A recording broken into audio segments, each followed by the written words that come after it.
बिस्मिल्लाहिर्रहमानिर्रहीम। अस्सलाम वालेकुम। मुझे कहते हैं मकबूल अहमद। आप देख रहे हैं प्रोग्राम नारे हक। आज के प्रोग्राम में हम बात करेंगे कल एंटी टेररिस्ट कोर्ट की जानिब से BYC की क़यादत, जिसके मरकज़ी रहनुमा डॉक्टर महरंग बलोच, सिबगतुल्ला शाह जी, इनको दो बार उम्र कैद यानी कोई 25 साल की इनको सज़ा हुई है। इस पर अगर हम बैकग्राउंड पे बात करें, केस क्या था। 28 जुलाई को राजी मुच्ची के नाम से BYC ने गवादर में एक गैदरिंग रखी थी, एक जलसा रखा था। तो वहाँ पे मैंने कहा कि इनकी और हुकूमत की ठन गई थी, हालात उस तरह नहीं रहे, जगह जगह रुकावटें थीं। फिर ये चीज़ें होती रहीं, ये फिर वहाँ पे धरने पर बैठ गए, ये तवील होता गया। फिर मैंने आपको बताया था कि 14 अगस्त को गवादर इंटरनेशनल एयरपोर्ट का इफ्तिताह भी होना था, वो भी मुअत्तल हुआ। तो फिर मैंने आपको बैकग्राउंड भी बताया था, BYC बनी कैसे थी, इसको पीक पर ये कैसी गई, इसमें जो जुड़ने वाले लोग थे वो कैसे जुड़े और यूथ को इन्होंने अपनी तरफ कैसे अट्रैक्ट किया। कल हमने इस पर बात की थी।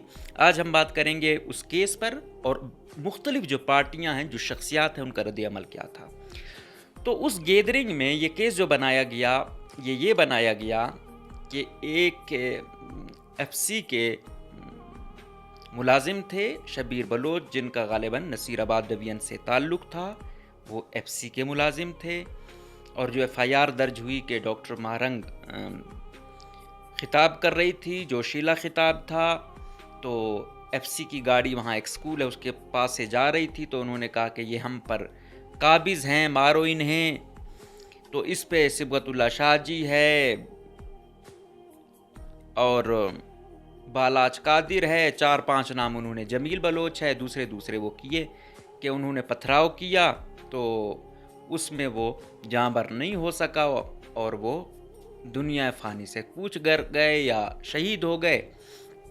तो ये उन पे केस बना कि अक़दाम कत्ल है, इसने उनको जो है ना वो क्या कहते हैं इश्तियाल दिलाया और इस वजह से वो बंदा शहीद हो गया।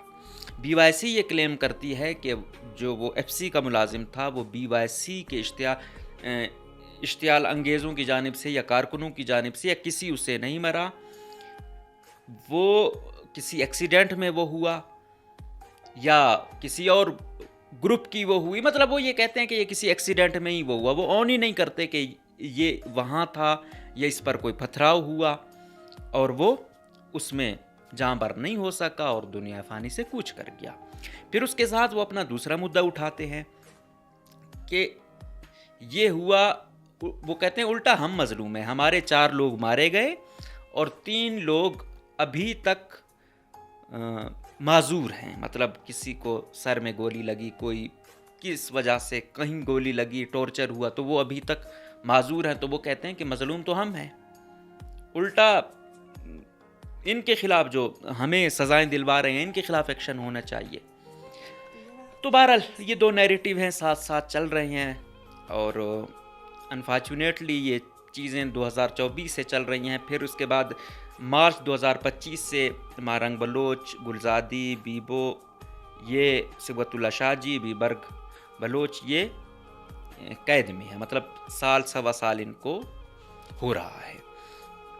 तो ये ट्रायल चल रहा था। फिर इसको वीडियो, वो कह रहे थे कि इनको वीडियो लिंक पर आने का कहा, ये नहीं आए, इन्होंने बायकॉट किया। फिर इनके वकील भी नहीं आए। फिर इस पर BYC स्पेशली जो महरंग की बहन थी एडवोकेट नादिया बलोच, उन्होंने कहा कि ये जो है ना वो क्या कहते हैं फेसलेस ट्रायल है, ये उनको खामखा सज़ा देना चाहते हैं, तो हमें इस पे ट्रस्ट नहीं है, जो बुनियादी वो हैं वो हकूक़ मिलने चाहिए वग़ैरह वग़ैरह।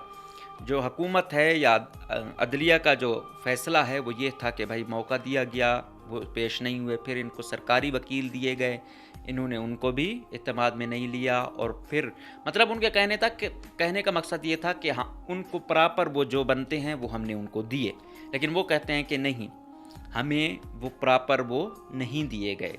कानून के मुताबिक, आइन के मुताबिक जो हमारा हक बनता है वो उस प्रोसीजर से, उस तरीक़ेकार से हमारे केस नहीं चलाए गए।